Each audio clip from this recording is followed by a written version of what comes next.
everyone. Welcome back to another short tip from us in the dance studio. This is your dance teacher potential, and we are here to talk to you about choreographing, cleaning choreography, and how to present it to your dancers in an effective way.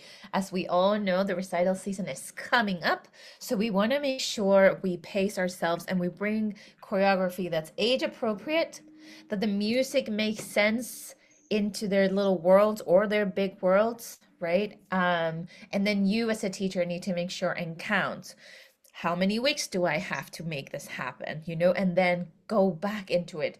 As we know, we cannot present a ton of choreography to little ones because you will lose them, you will burn them, and they will be bored as they can be, and you won't get any progress. And so we recommend at the studio, we teach our class, we do our technique, we have fun, and then we dedicate some time at the end of the class to start choreographing and for you to start trying things with the students to see if they're going to work. So you need to come prepared, but you need to come also and be flexible. Then when you start getting closer to recital, sometimes what I would like to do is to do choreography almost further at the front of the class so they are a little fresh, and you do it one, two, or three times, and then that's it. That's all they're going to give you. You cannot just spend hours and hours and hours drilling it into their little heads because they get tired and you get nowhere. What do you think, Lee? Yeah, I love the concept of doing it in the beginning of class or towards the beginning so that it's fresh in their brains because, like you said, they do get burnt out so easily. And with the younger students, you can't go over and over and over, getting that Clorox wipe out, just cleaning the dance because you'll lose them. It's not beneficial to their memory, it's not beneficial to their bodies. You're going to get nowhere. Whereas with the older kids, you can harp on an 8 count for a full hour if you want. Now, is that the most beneficial way? Maybe, maybe not. Mhm. What I like to do, because it is competition season, it is recital season. We want our dances to look good. We want to showcase our dancers and what they have to offer and what we have to offer as teachers, because it is our work that's being represented up there. Um, and everyone wants to look good. So, starting at age 9, sometimes I play a game to make cleaning fun, right? Because cleaning is not fun for anybody. Um, we call it last dancer standing. So anytime a person makes the tiniest mistake, they come sit out, and everybody wants to be the last dancer standing that knows the dance the best. Um, you can't make it too intense because feelings will get hurt. It has to be very light, very playful. Mhm. And they love it. They always ask, "Can we play Last Dancer Standing?" And they're like, "Yeah, of course. You want to clean your dance? Let's go for it. You want to make sure you're doing the right moves? Let's go for it." Um, Another thing you can do is you can have them sing the song. And with ballet in general, it's hard because it's instrumental, so they can't necessarily sing the song. But if you have music with lyrics, just have them sing it as they do it. Have them also add in the beat so they know exactly when they're supposed to be hitting, what they're supposed to be doing. Have them separate into groups. So half the dancers sit down and watch the other half, and then you do a little switcheroo. You could have them give notes. So they're also being very observational about what the dance should look like and what should be hit and what should be clean and the lines and the technique. Because I think if they can see it visually, it'll help, get it into their body as well. Um, any other Yeah. ideas? Sorry, Yeah, yeah, that no, was a for lot. sure. The playfulness can't be lost because it will be helpful to keep their minds and their bodies engaged. And I think the thing about watching each other, I think is brilliant because some learn, some are like observer learners, and some are, kinesthetic. And so it's good for some to get the opportunity to watch if that's the way they learn it better.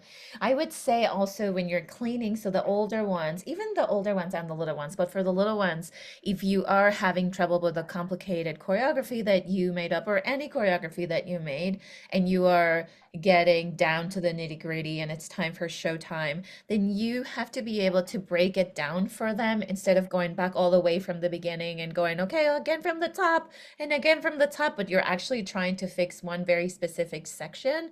You need to be able to have sections for them and for them to realize them, like when they're transitioning from a circle to a line, from a line to two lines, from two lines to the diagonal, and so your music needs to be brilliantly paired with your structure, but this way you can be like, okay, we're go to exciting circle music, because their music, if it was ballet, which is normally what I would do, it'd be like ding ding ding ding ding ding ding ding, like, do you hear that? That's where we're going. And so we're like, while you're running it, you can say circle ding ding ding ding, and they're like, oh, and they know what's Mhm. happening. And so if you break it down, the structure of your dancer, like, diagonal gallops, and it's like the big music, and so they can hear the transition, and it's like you giving it to them in little bites instead of a long abstract piece of thing that they're not able to digest, basically. Mhm. Absolutely. Yeah, you can associate like this is the sparkle section. Do you hear the sparkles in the music? I think that's fantastic. Mhm. Um, Happy cleaning, everyone. Do you have anything else you want to add? No, I think just don't strip away the joy of it. And so if you can plan your timing, then you can have fun with it and then be flexible and adjust things when they're not working, but also give time to things that are not working to settle in their brains. Because it might take them a few weeks for them to figure it out, but you just need to plan it with time so that you can do it. Yes. And don't be afraid to change it. Like, don't get stuck in of like, this is what the choreography is and Mm, this is what I want, you know?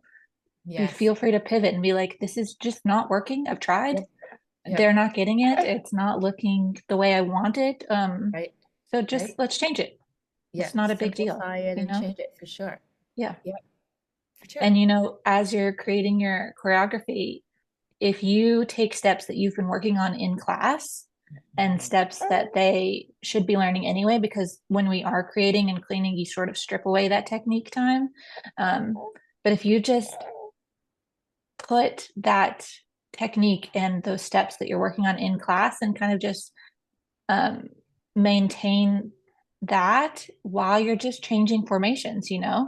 um, it will, I think, help everyone involved. Yeah, for sure. Yeah. 100%. Yeah. All Cool. right, everyone. That's all we have time for today. Thanks for joining us. Thanks for listening. Feel free to like and subscribe if you want to hear more from us. Give us a comment if you want us to talk about anything or if you have any questions. We're more than happy to answer and talk about anything. Yeah, we'll see you next week for another tip and trick. Bye, everyone. Bye.